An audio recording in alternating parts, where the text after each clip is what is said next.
Boys, and my favorite step-on who always wears her bikini a little bit too revealingly when she's specifically around me. Would I ever lie to you? No, I would never lie to you. And so, yesterday, I came to the conclusion that I was too harsh on everyone's favorite pirate Nepo baby software. I was too mean against him. Because you see, I forgot the most important thing about everyone's favorite Maldivia's fig tree. I forgot this. And I forgot the fact that he worked at Blizzard for 7 years. And so we must change. But maybe we're gonna change later, okay? For now, we're still gonna have fun on his expense, okay? First talk about Coding Jesus and his video and how Pirate chose to react to said video. So here's one of the first ones. What do you think about Coding Jesus? Before we get into this, my bet is he completely dismissed any critique, said that he is right, this is causing him harassment, and that person is just a grifter. And I'm gonna be 100% right, and you know it. Jesus calling you out? I think he's striving to be relevant so he can sell you more $360 an hour training sessions. Real king, yeah. So we've got that one. Let's see. Close. You're gonna respond to the new Coding Jesus video? No, the dude's just trying to generate as much content out of me as possible because it's really popular. Grifter check on bingo card? And the reason he's doing that is likely for financial reasons. I mean, trying every single day to put as much content out as possible for me. Every single day to put out as much content as possible. Hey, look at that. I do the same. Wow. What am I, chopped liver? So he shows this. Coding Jesus 60-minute consulting session, $350 US. Geez, that seems like a steep price to pay. Okay, next one. Oh yeah, no, Snowhawks, it's highly profitable is really what it's come down to now. At first it started because they didn't like my take on a political initiative, and now it's turned into how much money can I milk out of this? So, I mean, the bad takes from Pirate Software do not stop. It's like a flood. The dam has been broken. Fun. Okay. 322 already? Yeah. No resets every day, yeah. Oh, you're going to hear a number that he keeps calling out that's going to get bigger and bigger. That is the amount of bans that they are doing on people in his stream at that point. It actually gets over 1,000 for this day. But, okay, another one there. It's just for milking. You tell him, Coding Jesus bad, terrible, bad faith actor. You respond to the code review already? Code review video? You have a person that is obsessively creating videos of all of my content on a framework that I wrote 8 years ago in a program that didn't have structs at the time. Why are they doing that? Because it makes good money. And they also give you a course for resume review for $350 an hour. Oh, told him again. All right, so he really thinks this is a marketing ploy of Coding Jesus to sell his package, right? On top of that, you have a person that's just doing this because it's popular to do those types of call-out posts right now. It's really good views. Views equal money, especially when you have things like a conflict of interest where you're sitting. Oh, there it is. 560 bans at this point. They're doing stuff like 60-minute consultations for $350 an hour. Wait, is this gonna be his new, but I worked at Blizzard for 7 years? Is this gonna be his new take? Dude, yeah. 60-minute consult. Oh my gosh, he's so right. So you can make money off of people trying to get jobs. Trying to get jobs. So the implication there, right, that Pirate is making is that Coding Jesus is doing these consultations to prey on people trying to land jobs. Okay. I have no idea. It's more people will be like, oh, coding. Nor do I care. Listen, I'm gonna be real here with you boys, okay? We're gonna forget about Pirate Software being an Nepo baby for 5 seconds. I know it's a lot to ask from me, but I will! If you're taking consultation tips about writing a resume from a fucking coder, you're insane. Every coder is the lowest life form in existence. Again, coders are some of the most insane, untrustworthy people in the world. Case in point, Pirate Software is a coder, technically, I guess. But yeah, okay? I would not trust a coder with my life even if they just had to do 2 plus 2, okay? They would find a way to fuck it up. Okay? So, getting resume tips from a coder? Hell no! Are you stupid, bro? The company, if you're a coder and you go to try to get hired by a company, that company is going to look at your resume, and the people of the HR are not going to be coders. They're not going to give 2 shits about that, okay? So your coding resume first needs to probably land through a bunch of people women who literally have no idea what coding even is, okay? If I explain coding as writing brackets in Notepad, then women are gonna explain I don't even know how a woman would explain coding. That's beyond me. But you get the point how bad that is, okay? Never take any advice from a coder on anything, even in coding. They're bad at that usually. Case in point, Pirate Software. Jesus, I already explained the whole thing. If you want it, someone probably clipped it. That's a lot of money to ask that question, though. You don't need to do that. But at the same time, man, I don't give a shit about this drama. Dang, that's a lot of money, man. Damn. Anyway. Next review drops in 50. Also, fun fact, he has not given a shit about this drama since the Roach Out World of Warcraft incident. His whole career literally destroyed just because he chose to roach out in the World of Warcraft dungeon, and he was unlucky enough to actually be in a group with Yamato who's not gonna even remotely think twice about starting arguing with you. If a single thing was different, Pirate Software would still be banning people who question him, but no, there would be no pushback. 50 minutes? Yeah, and I'm sure he's gonna love the ad revenue from it. It's just a financial incentive to keep making those, dude. Got it. Yeah. This is Editor Connor, and I just don't know why I never made this point while I was actually covering this on live stream. This idea that this is all done just to generate revenue and make money off of the situation. I mean, kinda. Number one, I just think that that is way more applicable to me because I am a drama channel. I cover drama and relevant topics. Like, I am a trend surfer. That's how my channel... Yeah, drama channels are pretty trash. React channels, like my channel, it's where it's at. You should probably like the video, subscribe, and write a nice comment about me, okay? In the comments, boom. There you go, fam. Kiss, kiss. Wink, wink. I'm gonna meet with your mom. Works. But even when you look at Coding Jesus, like, yes, he makes all of his content to make revenue. If YouTubers did not get paid to do YouTube, most of them would not be here. It would be like old school YouTube where people weren't earning money for covering and making videos. Like, why did Pirate start streaming? It was to generate money to support the game that he was developing and show its development over... No. Shut the fuck up. This is a horrible point, okay? This is why we only trust me with glasses, because I'm the only reasonable people with glasses. This is a horrible argument. This is trash tier, okay? Pirate Software would probably disassemble this shit right out of the gate, baby. That's how bad this is. Listen.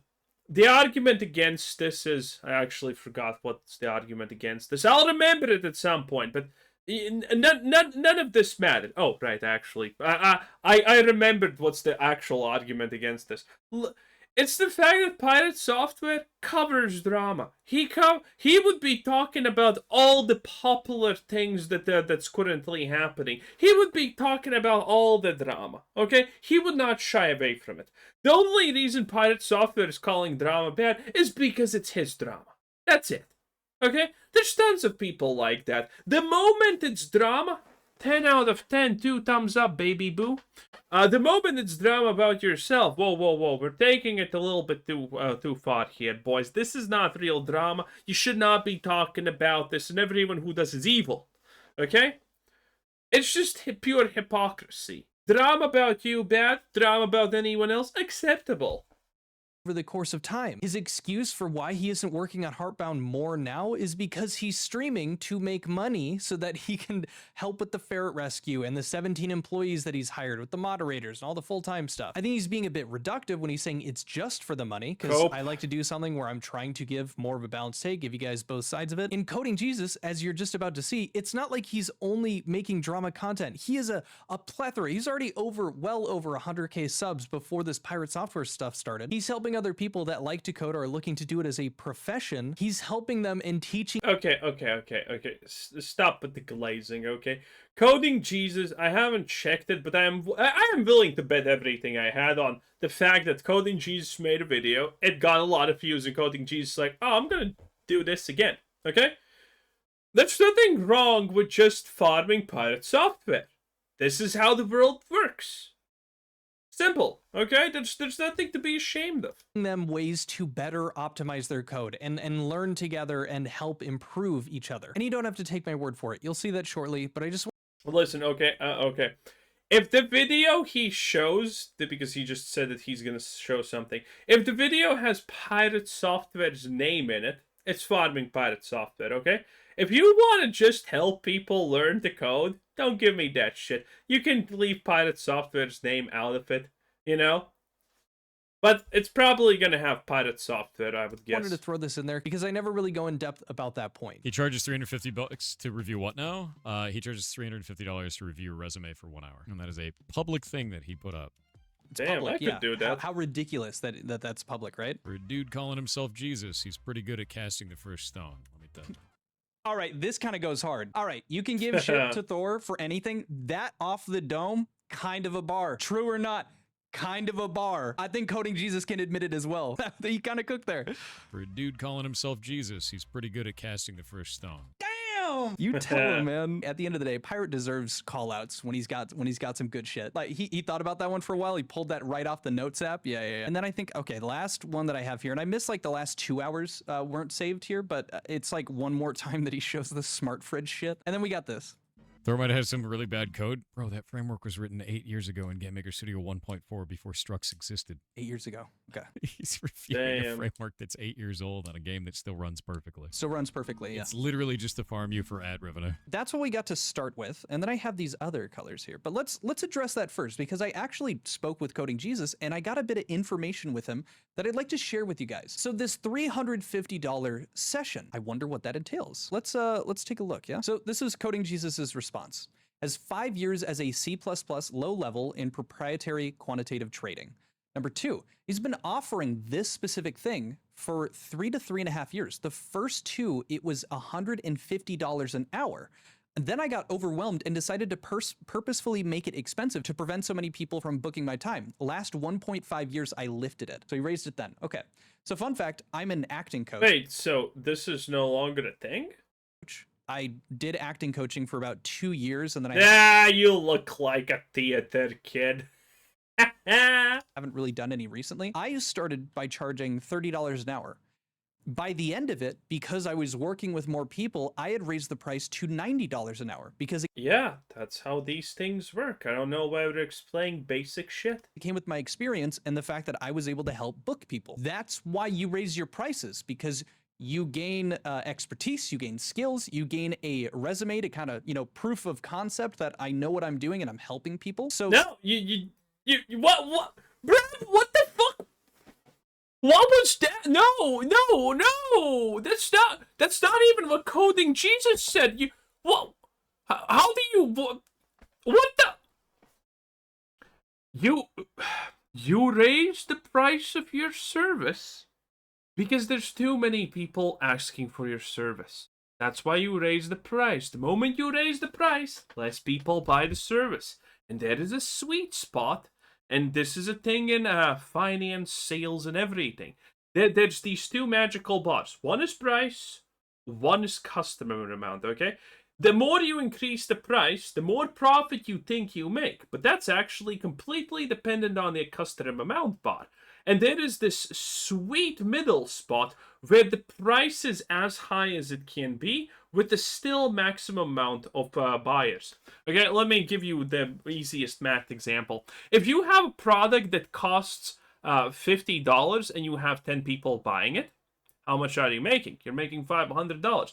If you increase this product's price to $100 and now you are selling it to like 7 people, that's $700. You're making $200 more by doing less, okay? This is how this works, okay? The fact that you put it on 30 and you got swamped just means you didn't put the appropriate... Why is anyone buying a fucking...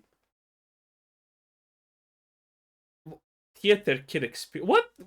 Why? yeah, that's kind of the standard when you're offering a service like this. That's just kind of how it works. I am on the low end of acting coaching, by the way. $90 an hour is low end, but that's because I was working with people, like I'm not down in LA working. Let's move on. Number 3 here.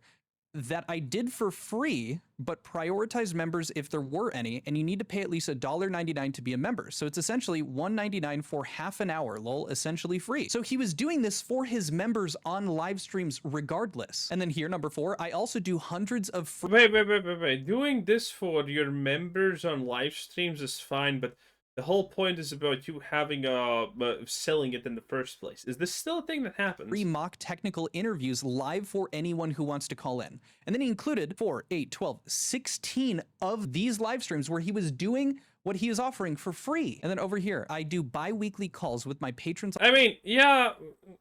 Hey, this is not a great defense, I'm not gonna lie. On Discord that I stream as well. Doing something for free and turning it into content to use it as promotional material for your $350. Does he still have a $350 course? If he does, then none of this is relevant. And that's $15. I mean, there's nothing wrong with asking for $1,000 for a kick in the balls. If people want to buy it, people want to buy it. I'm not gonna shame you for that. There's no reason to do any of this. Oh, but I actually do something for free time to time.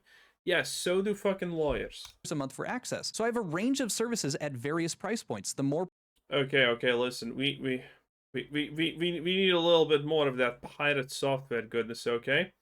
private and bit over my head, but that even 8 years ago, there were much better alternatives to the system that he made, and there were a lot of better ways to do it. better in what way? Well, mainly for Oh, people are just okay. This is just people talking about how pirate software is bad at his job. We know.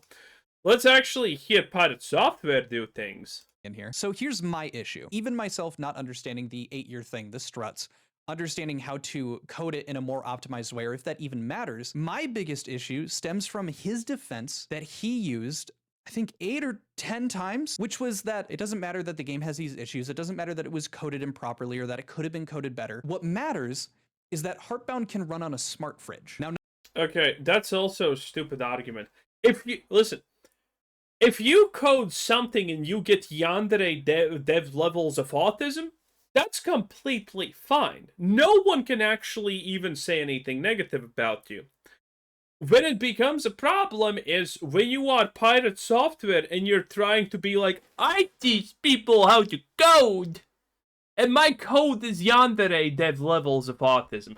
That's when it becomes a problem. If you're gonna claim that you have this vast wealth of knowledge and you're this person who has achieved so much, I mean, you worked at Blizzard for 7 years at the end of the day, and somehow moved positions literally every year like a Nepo baby while claiming you're not a Nepo baby. Makes it think. Anyway, yeah, if you're gonna teach other people, you better be fucking good at your job. If you're not gonna teach other people, then sure, allow your code to be as stupid as you want. It doesn't matter.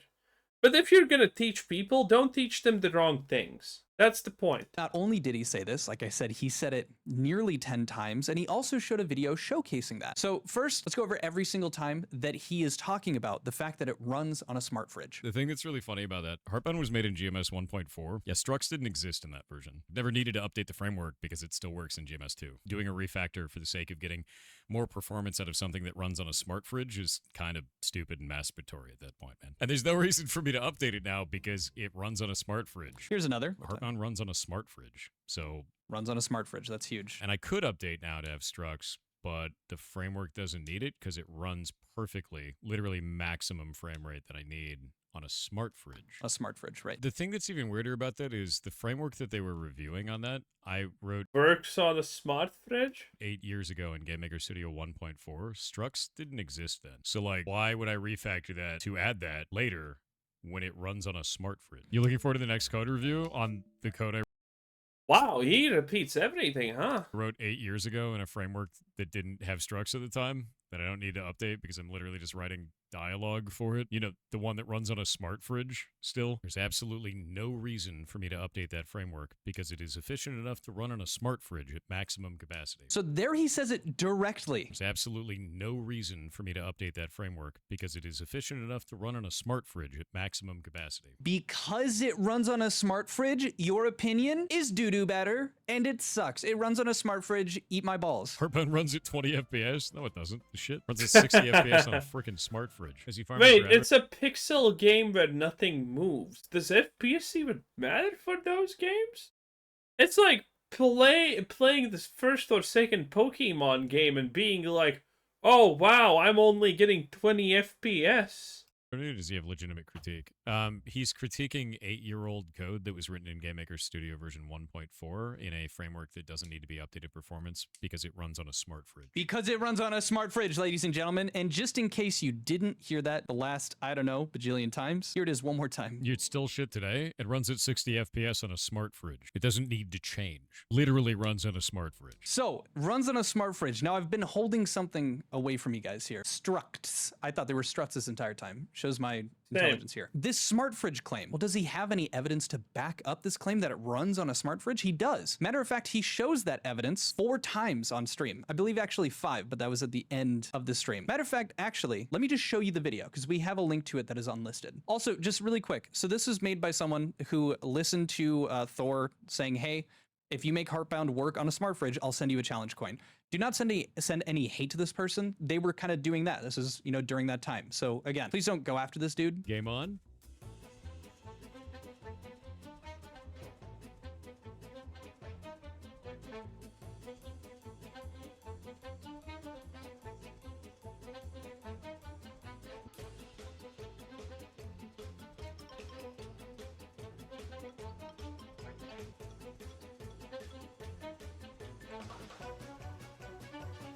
So he's taking a power bank, looks like a Raspberry Pi, and a laptop here. Raspberry Pi? What?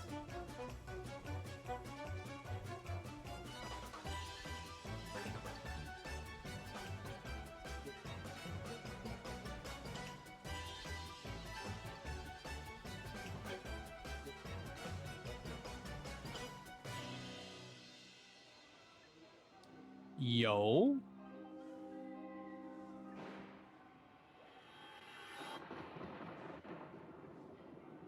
Incredible. So he gets it to run on a smart fridge. Or maybe not. Maybe this isn't Can't you run like Raid Shadow Legends on a smart fridge at this point though? running on a smart fridge. So far, from the people in my Discord that have been kind of looking over this video, and a lot of other people that have been looking over this video, the leading assumption here is that this is using the smart fridge's screen. It's just using the screen. It's like hooking up an Xbox to a tube TV. The tube TV is not running the game. It's just acting as a monitor. So that's the argument here. And that But doesn't he click on the hot and then it does the thing? has to do with this setup with the Raspberry Pi, the laptop here, and the power bank as shown here. The assumption is that we're running off of is that, and that's okay. Like, I'm not gonna knock this guy for getting this set up on a smart fridge. That's incredibly impressive, something that I could never do. But also, there's this part at the beginning. This is another kind of a theory from the Discord. In this part specifically, he goes over and is downloading this APK. So APK, for those who don't know, that's the file that Androids run. I used to crack a few Android games in my time, and it was just all APK files. By crack, I mean just download it illegally, allegedly. It's not true. But so that's how I recognize APK. But the theory for that is to allow the smart screen to be interactive, like on the smart fridge. The screen to be interactive on the smart fridge, you'd have to set up some sort of APK thing to allow the touchscreen to work. I could be wrong. That is a Okay. theory. Again, none of this is confirmed. I actually reached out to the creator of this video to look for a comment, or I actually had some people on my behalf and let them know it was coming from me, because I'm not trying to, you know, trick the guy, but I just wanted to see if he could verify how he had done this. Because if we have that information, then we could just put this to bed once and for all. Kind of waiting to see if he'll respond. And again, if Do any of us honestly care? he does, and it ends up being, no, he did actually successfully run it off the smart fridge, I will make an update and talk about it. As it stands, what we're running on is that this smart fridge is not running the game. It is just acting as a screen. So his argument that he doesn't need to improve it, doesn't need to optimize it, maybe he's right if he wasn't using the claim that it's running on a smart fridge, because everything is pointing to Also, by the way, I just want to say, I hate all of these arguments, okay? This is why you went to fucking drama school, okay? This is why you try to become an actor, because your arguments suck dick. I'm not even gonna lie, boys. All of these arguments have been absolutely woefully pathetic. Listen, it doesn't matter, even if it runs on a goddamn fridge. It doesn't even matter if it runs on a Nokia. What's the brick called? I forgot. 5,000 or I don't remember. It doesn't matter on what it runs. It doesn't matter if you can install it into a human's fucking brain and make them an android. It doesn't matter. What matters is Pirate Software's personality and his typical response in situations like this. Pirate Software is the guy who claims he loves fixing things. He loves improving things. He loves making things better. Looking at his past works and then making them better. These are all things that Pirate Software effectively claims. Some are not direct quotes, but he's trying to sell you that he's a guy who loves getting better. And you should do that to get better. And he does this constantly. He reviews the things that he has done and how he can make them better. And now he's claiming, oh, I don't need to do anything with this game. It's already good. Why would I improve anything? It doesn't fit everything else that he says about himself personally. That he's the guy that wants to find solutions. Okay, it doesn't fit the narrative at all. Everyone knows that he's lying from that. That's what matters here. It doesn't actually matter if it can be played on a fridge or not, but damn. Anyway, that was Quinton. Quintion. Whatever. 10 out of 10, bye.